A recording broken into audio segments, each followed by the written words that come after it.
আজকে আমাদের এটা উদুয়া ঝাড়খণ্ডের প্রজেক্টে আমরা উপস্থিত হয়েছি। দেখা হলো মেজারমেন্ট নেওয়া হলো, কিছু একটা ম্যারেজ হল তৈরি হবে, ম্যারেজ হল হবে এবং তার সঙ্গে ফ্রন্ট এলিভেশন খুব ভালো একটা ডেকোরেশন ওনাদের করার ইচ্ছা।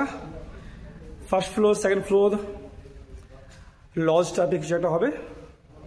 তো এই আমাদের site approx 3000 square feet area ground floor, এবং বাইরে মোটামুটি এরিয়া যেটা ফ্রন্টে কাজ হবে সেটা অ্যাপ্রক্স 1000 স্কোয়ার ফিট।